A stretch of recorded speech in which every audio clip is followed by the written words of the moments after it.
This demonstration will present a clinical method of obtaining an accurate index for relating the castings of a fixed partial denture utilizing plaster as an indexing medium. Multiple unit castings may not go to place for a number of reasons, therefore requiring sectioning of the prosthesis and indexing procedures for reassembly. Several critical requirements of the individual castings need to be verified prior to the indexing process. Pontics should be attached to one retainer prior to indexing, either through the waxing and casting process or a lab soldering process. Complete seating of the individual units is critical and must be verified. Individual units must satisfy biological, mechanical, and functional requirements, such as fit, proximal contact relationship, resistance, and retention form, and axial contours and occlusion.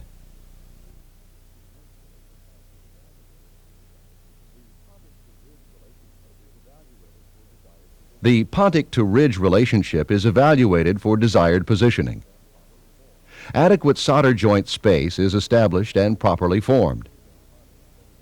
Proximal contact areas of retainers and pontics that are to be connected through a soldering process are established in the wax pattern stage in their proper occlusogingival and faciolingual position.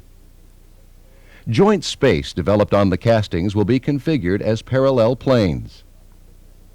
A space of 0.008 of an inch, about the thickness of a business card, between the parallel planes minimizes thermal distortion during the soldering procedure.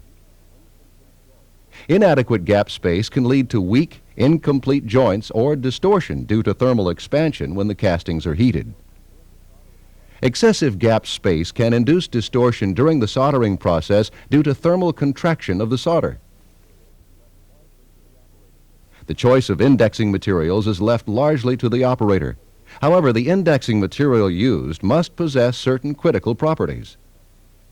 The material must set to a rigid consistency. The material should retain the castings when the index is removed, or allow for stabilization of castings in the index once they are retrieved. The material must be dimensionally stable and possess adequate bulk for strength while also allowing accurate positioning of the castings. However, the material should not extend to cover the margins. In this procedure, quick-setting plaster will be used as the indexing medium. The following armamentarium is required: small plaster bowl, plaster spatula, quick-set plaster, tongue blade, and beading wax. Isolate the preparations using cotton rolls. Verify that the castings satisfy all requirements and that the correct solder joint space is present. A tongue blade is used to carry the index material to the mouth. A mark should be placed on the tongue blade at the mesial and distal extensions of the prosthesis. Place beading wax at these extensions. The wax will contain the plaster and serve as a seating stop. The quick-set plaster is mixed to a stiff, creamy consistency and loaded onto the tongue blade.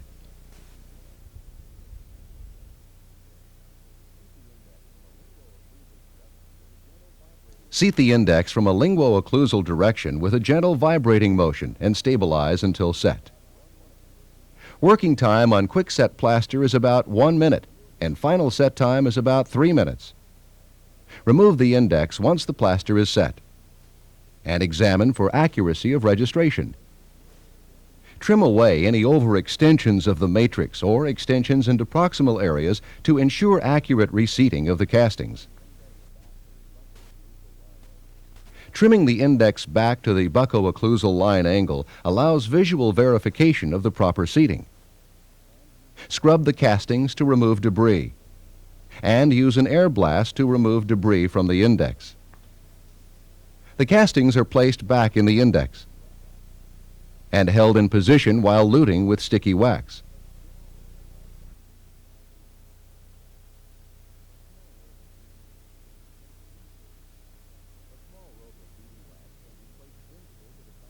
A small rope of beading wax can be placed gingival to the contact area to prevent soldering investment from entering the joint space. The castings and index are now ready for investing and soldering.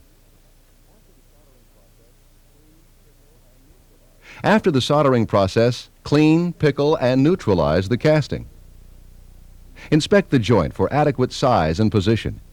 If these are correct, the prosthesis is ready for try-in. The assembled prosthesis must seat fully into place and possess stability.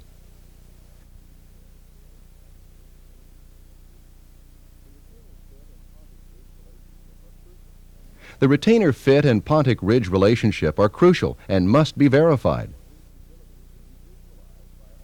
Rocking or instability can be visualized by alternating occlusal loading forces on the terminal retainers. Visible movement of the prosthesis or bubbles along the margins indicates inaccurate registration or soldering distortion. If bubbling occurs, in most cases it is necessary to section the joint and re-index the prosthesis. To review, multiple unit castings may not go into place for a number of reasons, therefore requiring sectioning of the prosthesis and indexing procedures for assembly. After the soldering process, inspect the joint for adequate size and position. The assembled prosthesis must seat fully into place and possess stability. Rocking or instability can be visualized by alternating occlusal loading forces on the terminal retainers. Visible movement of the prosthesis or bubbles along the margins indicate inaccurate registration or soldering distortion.